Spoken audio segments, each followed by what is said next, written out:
Ada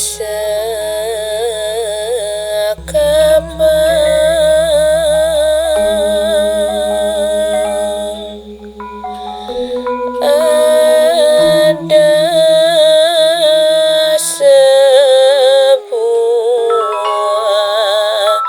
tradisi perang tipat bantal, cerminan budaya Bali, nilainya harus dijaga. Asal mula perang tipat bantal.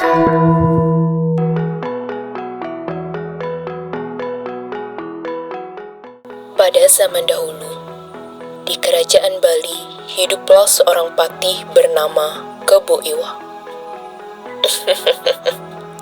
Akulah patih Kebo Iwa, patih yang setia, gagah dan berani. Kebo Iwa membantu Raja Astasura memimpin kerajaan Bali sehingga rakyat hidup aman dan tenang. Suatu hari, ia dipanggil menghadap raja di Puri Bata Anyar. Salam, Paduka Raja. Ada apa engkau memanggil hamba kemari? Patihku Kebo Iwa. Pergilah ke desa Kapal. Di sana ada sebuah pura bernama Pura Purusada. Terdapat candi suci yang harus diperbaiki agar masyarakat dapat melaksanakan pemujaan dengan baik.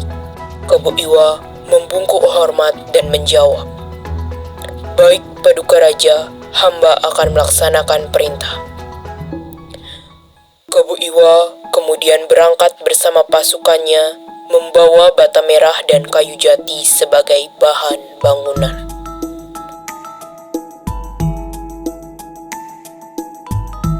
Setibanya Kebo Iwa di desa Kapal, bata merah dan kayu jati disimpan di pelataran Pura Purusada. Namun, keesokan harinya Kebo Iwa terkejut karena banyak bata dan kayu jati yang hilang. Kebo Iwa tahu ternyata beberapa warga desa Kapal mencurinya dan menggunakannya untuk membangun rumah mereka. Kebo Iwa sangat marah. Mulai hari ini, siapapun yang menggunakan bata merah dan kayu jati untuk membangun rumah akan mendapat kesulitan.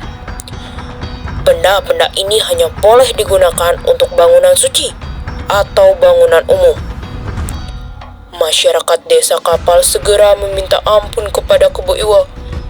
"Maaf patiku, maaf, kami tidak akan mengulanginya lagi."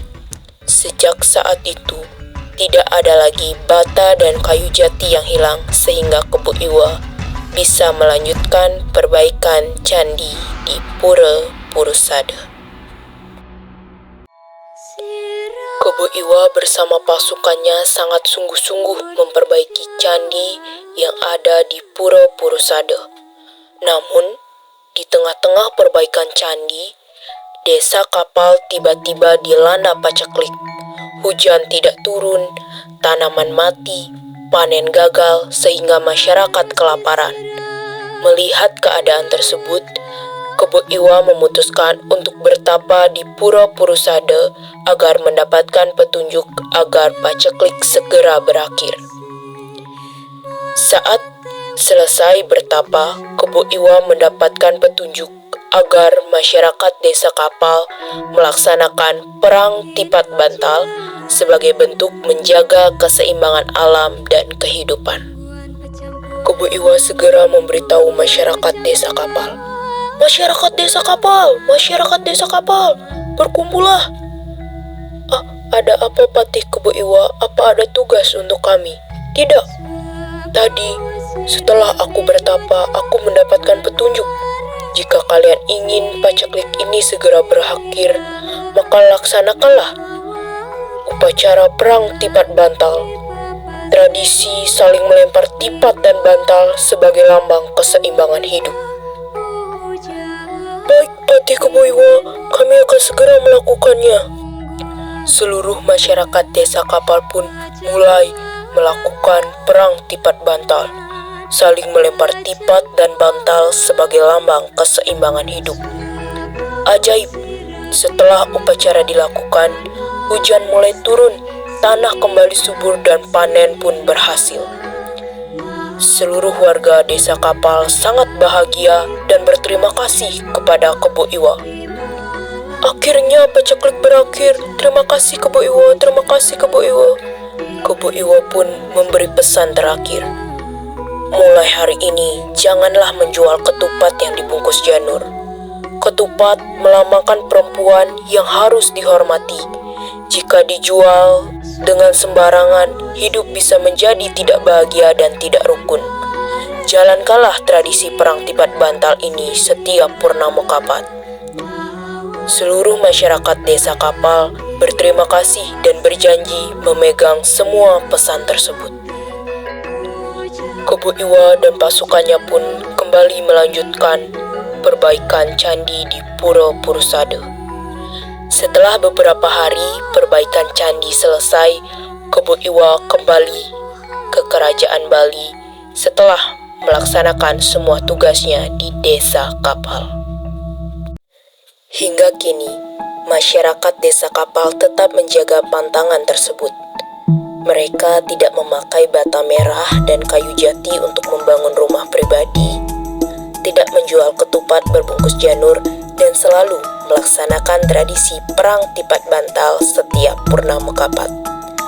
Hal ini sebagai tanda syukur dan bentuk menghargai nilai tradisi sebagai bagian dari budaya dan menjaga keseimbangan alam dan lingkungan sekitar.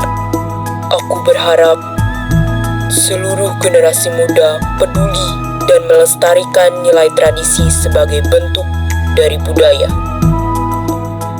Bagaimanapun beragamnya budaya di daerah masing-masing, kita tetaplah satu sebagai anak Indonesia.